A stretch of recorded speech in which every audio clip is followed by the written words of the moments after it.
Okay, gents, let's now switch gears and focus up and down the table. Match week 30. Let's give our predictions. Let's preview it. And focusing first of all on the title race.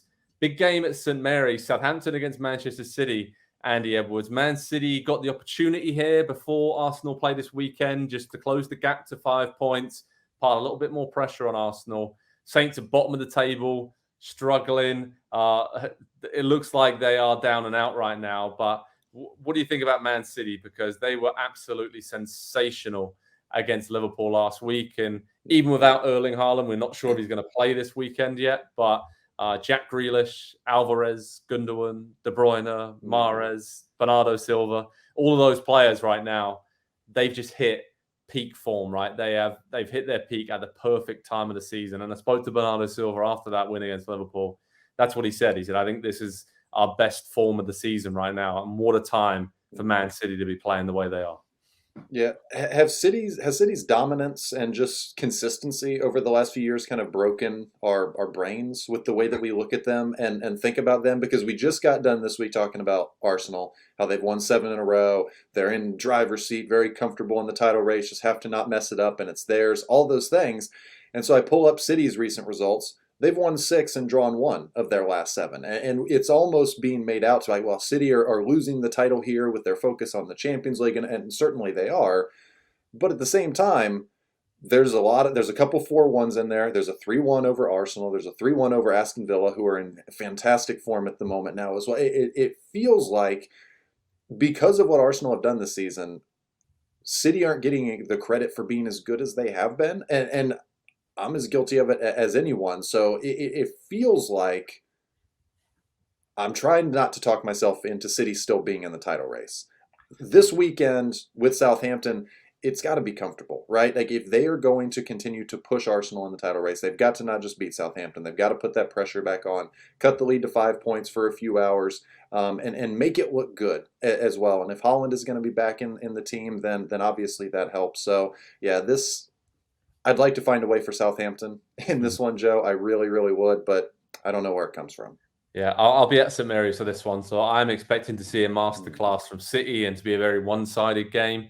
The only thing for me, Nick, is that City obviously have Bayern in the Champions League coming up just a few days after this on Tuesday. So do we think we're going to see like the mindset of Pep Guardiola for the rest of the season and how important the Champions League is and maybe a lot of rotation? But it's worked really well, hasn't it, with this 3-2-4-1 with John Stones playing as a hybrid right back and centre midfielder. And they seem to have, again, reinvented the wheel a little bit, Guardiola, and just keeps everyone guessing. But he's done it once again, hasn't he, with these tactics?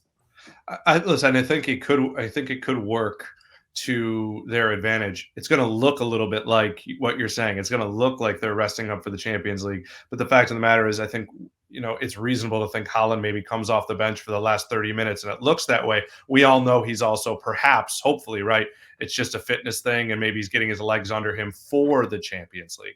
So it's kind of interesting in that way.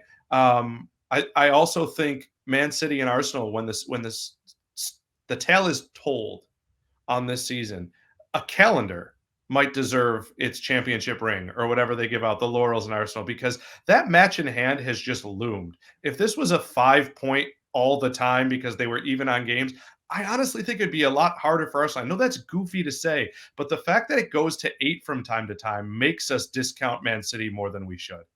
Yeah, and they still have to play Arsenal as well, of course. So I think we're all going for a big Man City win in that one down at Southampton. Okay, Liverpool against Arsenal at Anfield.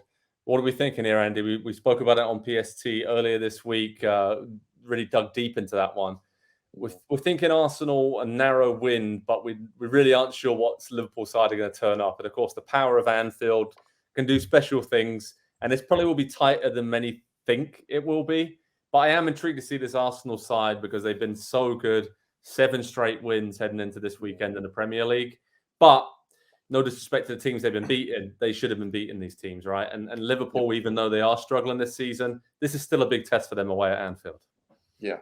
We will all know in the first 10 minutes what's going to happen in this game, I think. The way that Liverpool come out, the way that they press early on, and how much success they have with frustrating Arsenal trying to play out of the back. If they are able to achieve those things in the first 10, 15 minutes of this game, they have a chance to stay in. They have a chance to steal a goal early and then hopefully make Arsenal a little bit desperate, put a little fear in them, make them worry just a little bit, take some chances that they don't typically do, and then leave openings for Liverpool. That is the path. That might be the only pathway to a victory for Liverpool in this game, but it's a very real and plausible scenario that could play out in this one. That said, I don't think it's going to happen. I think Arsenal have shown against teams less than Liverpool, teams better than Liverpool, that they can handle the moment. Like the moment at this point in the season, there have been opportunities. If the moment has not gotten too big for them and they haven't just completely slipped up and coughed it away, I don't think they're going to at this point. And so it will be a challenge,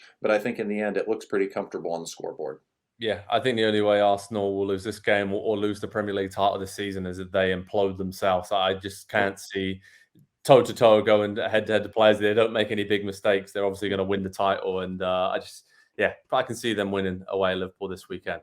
Focus on the top four in European hunt. Manchester United against Everton is the early kickoff on Saturday.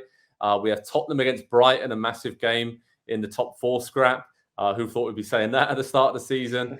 And Newcastle go away to Brentford. Of course, Brentford still in the hunt for European qualification as well. And Aston Villa all of a sudden with their incredible form under Unai Emery. They're in the hunt for a European spot after being in the relegation zone for early months of the season until Emery arrived in November. They play against Nottingham Forest. So, Nick, when we look at all of that, Man United against Everton, what do we think here? This is a dangerous one, I think, for Manchester United. The way they've been playing, the way Newcastle kind of dominated them, especially midfield. I mean, losing Doucouré is a big one for Everton. The way they've been playing, that's going to be a blow to them. But I feel like I can see Sean Dyche's side picking up a point at Old Trafford. Is that crazy to say?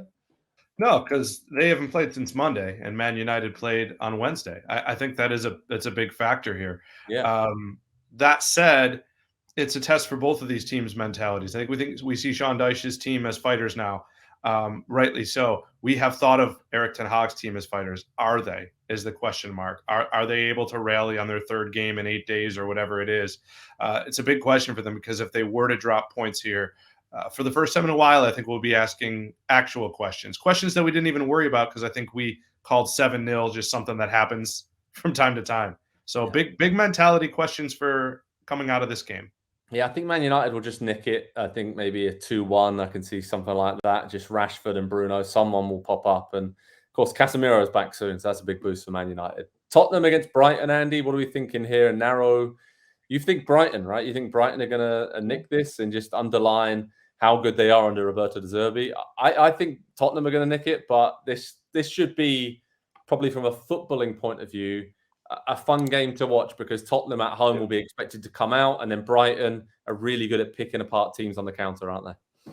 Yep, and Spurs love to leave themselves open to that. It's been one of the biggest issues this team has had all season. That their other being their unwillingness to put teams under pressure with possession and attack. They are very, very conservative, very rigid. They were under Conte. They continue to be under Stellini. They were lucky to have the draw against Everton, I'll say, even though they had the lead and they gave it, like, they were outplayed in that game statistically up and down all the way, completely outplayed by relegation-threatened Everton, and they act frustrated at a draw. They should have been happy to have that. They are not the better team in this matchup against Brighton. Brighton have a way of wanting to play. They have a way of controlling games, and Spurs have neither of those. This is pretty obvious to me, so of course it'll go 3-0 to Spurs, but I'll say 2-0 to Brighton.